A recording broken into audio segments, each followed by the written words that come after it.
It was 3 years ago yesterday. Oh, wait. This was just 5 days ago. This is the moment that there was some lollygagging from Justin Jefferson. And Paul Allen and I talked about this yesterday. This was not the play where the guy who caught the ball was down. That was the later interception where the guy was down and Justin Jefferson didn't pursue. This one, Marlon Humphrey was clearly live and Justin Jefferson did not pursue him. And that was a moment that was glaring because that's not Justin Jefferson. Do we have the 3-year anniversary of the? I thought we were going to show the 3-year anniversary of the catch of his life. That was yesterday. Oh yeah. That was the moment that he became a superstar. He was the AP Offensive Player of the Year that year, and here it comes. I believe here it comes. Yeah, here it is. 4th and long, 4th and 18. Kirk Cousins dials it up and lets it fly. And how in the hell did he catch that ball? The Vikings would go on to win the game. It was a crazy day in Orchard Park. That was the game they flew home with the Kirko chains, shirtless, but Justin Jefferson, what a catch. One of the best catches I have ever seen in my entire life. The best catch of his career.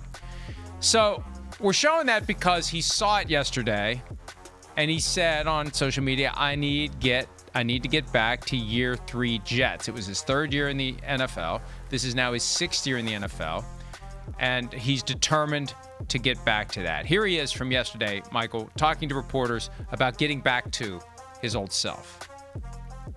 The big, plays. Of course, that year I had the Offensive Player of the Year.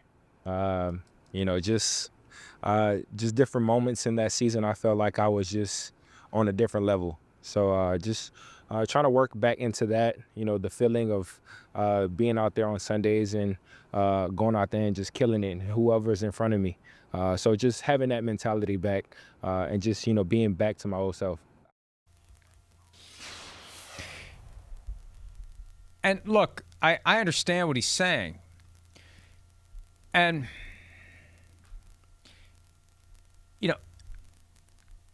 and I'm struggling here to get the right words because I love Justin Jefferson, and I think he's awesome, and I think he can get back to that. But part of me is thinking maybe the other guys are just better now. Maybe it's not as easy. It's not like we're going to flip a switch. Maybe they've figured out how to defend him. Maybe 3 years later, 3 years older, 3 years of wear and tear, maybe, and I have to force myself to articulate these words, but I think we at least have to account for the possibility. As we're trying to diagnose the problem and search for a solution. One of the possible explanations is that guy don't work here no more. You're not that guy anymore. You're not going to be that guy again. And we've seen candles burn very brightly and then not. And it reminds me of what Lawrence Taylor said to Bill Parcells late in his career. Now, that's an extreme example, but this is why I'm thinking of this. Lawrence Taylor went to Bill Parcells and he said, man, these young kids are fast. What's gotten into these young kids? It's like, no, Lawrence, you're slowing down. Again, it's only year 6 for Justin Jefferson. It's only year 6. But there is, if I'm looking at all the potential explanations, one of them is the competition has gotten better. And maybe it's because he's not the guy he was 3 years ago. For whatever reason, maybe that's the case. Maybe year 3 Jet is significantly better than year 6 Jet. That has to at least be considered as a possibility. It can be considered, but I think his situation is just worse. His situation is worse than it was in year 3. And I know this is controversial because it's Kirk Cousins, and who is ever happy with Kirk Cousins? And how many times do we hear about Kirk Cousins not delivering in primetime games? Well, Kirk Cousins delivered enough. He delivered enough where Justin Jefferson could be Offensive Player of the Year and put up some incredible numbers. Who threw that ball on 4th and 18? That was Kirk Cousins. So if you think about what's happened, Cousins, the Achilles, And then you go to, I mean, you had so many different quarterbacks just trying to piece it together when Cousins was out. And then you go to Jaron Hall, J.J. Josh McCarthy. Dobbs, Nope. Nick Mullins. Yeah. And then hey, we're going to draft J.J. McCarthy. Nope. It's not going to be J.J. McCarthy. It's going to be Sam Darnold. Hey, we have Sam Darnold. Nope. It's going to be back to J.J. McCarthy. He's hurt. Now we're on to Carson Wentz. Now we're back to J.J. McCarthy. I think he's a great receiver, and I think most great receivers say, yeah, just throw me the ball. I can make any quarterback look good.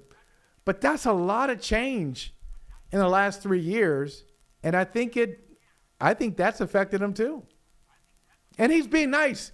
He was being nice with J.J. McCarthy. He's a great player. No, he's not. He might be he's not a great player right now, Justin. And maybe he doesn't know how to get you the ball the way you really want it. Maybe he doesn't understand what you're capable of, and he's trying, but he's just too green to figure out what he has in Justin Jefferson. It's a tough situation to be in. I think he's just as frustrated as A.J. Brown, but he's just saying it in a different way. Consider this, and this comes from NBC Sports Research. There's a breakdown of all the games every week with some, and I find like 10, 12, 13 things that I can use at PFT. Justin Jefferson is averaging 52.3 yards per game when J.J. McCarthy is the Vikings starting quarterback this year, 52.3. With Carson Wentz, 95.4. I think that kind of says it all. Yep. And J.J. McCarthy has 6 interceptions this season. He's looking to avoid becoming the third quarterback in the last 10 years with an interception in each of his first 5 career games. The other 2, Zach Wilson in 2021 and Deshaun Kaiser in 2017. So that's not good company for J.J. McCarthy to be in. And you're right. He's too nice to say anything publicly. I don't know what's going on privately. But, boy, he's got to be thinking, look at what Sam Darnold's doing this year with Jackson Smith and Jig. But that was me. That could be me, should be me. Look at what Daniel Jones is doing in Indianapolis. They had him.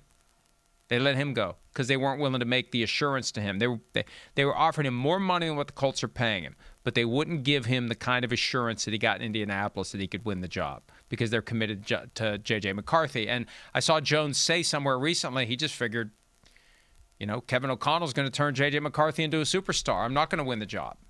And that's really what it comes down to. Is Kevin O'Connell getting enough out of J.J. McCarthy? And along the way, is Justin Jefferson, who's in year 6, is he going to think, you know what? I need to be somewhere where I know who the quarterback is, I know the quarterback is going to be there, and I know the quarterback's going to get me the ball, the way that Kirk did, the way that Sam Darnold did. And you just wonder. You'll wonder where this leads in the offseason and what kind of work they have to do to get Justin Jefferson to buy in for another year. Yeah, and Mike, I'm that person. I thought I bought it all the way. When I saw that J.J. McCarthy was going to the Vikings, I said, okay, Kevin O'Connell will figure it out. He's that guy, great play caller, great play designer. Yeah, they've got their quarterback. And maybe Justin Jefferson thought the same thing until he started playing with J.J. McCarthy, and he realizes, yeah, he's got great potential, but there's a lot of work to do. There's still a lot. He's a work in progress, and when you're in year 6, you're not trying to bring along a work in progress, especially when you've had the success that Justin Jefferson's had, and you come from that school where they're all so competitive. I remember talking to him once, Justin Jefferson, at one of the Super Bowls. He's great, as you said. He's great. He's great to talk to. Great personality, just really a person he's easy to like. And I said, wow, did you ever think that you're at LSU and they got all, they got, Chase is from there and you got you. And like, what were they looking at when you're on the same team with Chase? He was like, yeah, I do wonder that. Why didn't they see me too? How do I last into the 20s? Because his point is, I'm just as good as this guy. So you got Chase, you've got Jefferson, you got Malik Neighbors, Brian Thomas Jr. They're all competitive, and I'm sure they all talk about what they've done. And so if you're Justin Jefferson, you say, well, come on. Chase is getting all this attention. What about me? Hi, it's Mike Florio. Thanks for watching PFT on YouTube. Hit subscribe for the latest news and analysis from Pro Football Talk.